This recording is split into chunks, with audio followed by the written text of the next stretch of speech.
কৈলাসহর মহকুমা কার্যালয় সংলগ্ন অঞ্চলে জয়রাম ভ্যারাইটিজ ও কম্পিউটার সেন্টার নামে একটি দোকান চালান সুচরিতা চক্রবর্তী।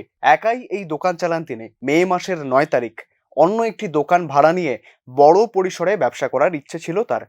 আর এই খবর বাইরে বেরোতেই তার এই ক্ষতি করেছে কেউ, এমনটাই অভিযোগ তার।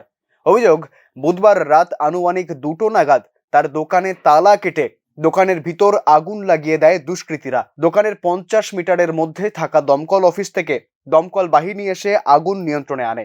তবে ততক্ষণে দোকানের অধিকাংশ জিনিসই পুড়ে গেছে। ক্ষতি হয়েছে প্রায় 3 লক্ষ টাকার বেশি। ঘটনায় অত্যন্ত ভেঙে পড়েন সুচরিতা। দোকানের তালা ভাঙা অবস্থায় দেখে এই ঘটনার পিছনে দুষ্কৃতী যোগ দেখছেন তিনি। ঘটনার পর পুলিশের দ্বারস্থ হয়ে লিখিত অভিযোগও দাখিল করেছেন সুচরিতা।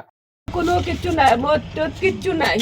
এমনও কইছে আমি বলে মদ খাই, আমি মদও বিক্রি করি, মদ খাই রাস্তার থাকি, আমি স্কিন গায়ে দিয়া বলে বারিন্দার ঘুমাই, কিন্তু আমার এই স্কিনের মধ্যে ঘুমানে আসলো পাগল।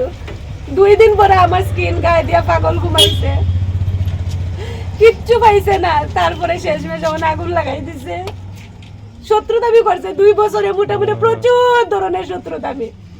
আমি বলে অনেক কিছু করে ফুলাইনতে আকর্ষণ করে বলে দোকানদারি করি, এইরকমও কইছে, বাজে বাজে ভাবে আমার কইয়া গেছে। তারপরও কামড় গায়ে আমি দোকানটা ইয়ে করছি, কারোর কথা আমি পাত্তা দিছি না। আমি দোকানটারে 2টা বছর 2টা আমি চালাইয়া দিতাছি।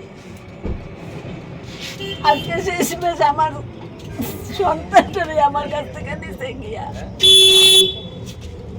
এই অঞ্চলে একের পর এক দোকানে চুরি হয়েছে।